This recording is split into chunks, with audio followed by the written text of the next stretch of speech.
Hello guys, কেমন আছো তোমরা সকলে আমার ইউটিউব বন্ধুরা? আশা করি তোমরা খুব খুব ভালো আছো, আমিও খুব ভালো আছি। তা দেখো, আমি আজ বানাবো চিকেন পপকর্ন। তো এই প্রথমবার বানাচ্ছি। দেখো, চিকেনটা আমি ভালো করে ধুয়ে নিয়েছি, তারপরে সব রকম মশলা দিতে চলেছি।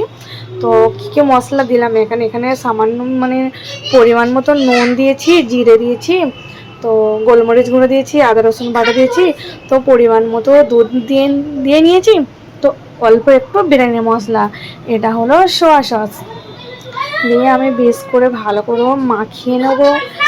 হ্যাঁ, তার আগে কিন্তু একটু পাতি লেবু দিতে হবে, কারণ লেবুর রসটা বেশ একটু পরিমাণ মতন দিয়ে নিতে হবে।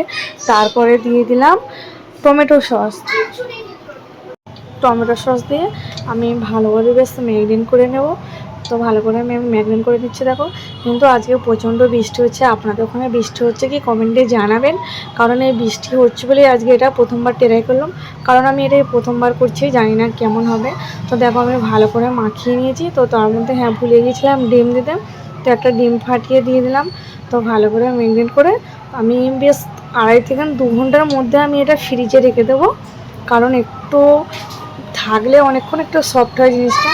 তো আমি ফ্রিজে রেখে দিয়েছিলাম, তো এখন বের করছি, পাক্কা 2 ঘন্টা পরে আমি বের করছি। তো এখানে দিলাম সামান্য অল্প কাশ্মীরি লঙ্কা, কারণ আপনাদের যতটা মাংস সেরকম পরিমাণ মতন দিতে হবে। তো আমি প্রথমবার করলাম, আমি একটু আন্দাজ মতোই করলাম। তো এখানে নিয়ে নিচ্ছে 2 বাটি ময়দা, কারণ আমার যতটা মাংস সেই আন্দাজ হিসাবে আমি নিয়েছি। তো আমি তোমাদের এটা কিন্তু প্রথমবার বললাম যে আমি জানি না, কিন্তু প্রথমবার আমি ট্রাই করলাম।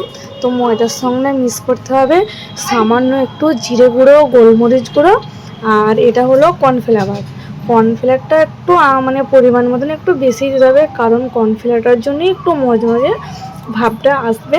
তো এতেও একটু কাশ্মীরি লঙ্কা গুঁড়ো দিয়ে নিচ্ছি, কারণ এই আটার ময়দাটা একটু ভালো করে মশলাটা না দিলে না মাংসটা একটু টেস্ট লাগবে না।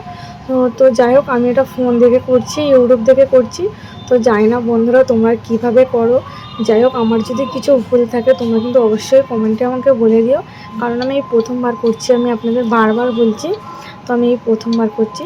তো যাই হোক, আমি রেডি করে নিয়েছি ময়দাটা। তো এক একটা করে মাংস তুলে এই ময়দার সঙ্গে বেশ ভালো করে মাখা করে নিচ্ছি, যাতে ময়দাটা বেশ টান করে ধরে থাকে। তো একবার করে নিয়েছি এটা ময়দা মাখা।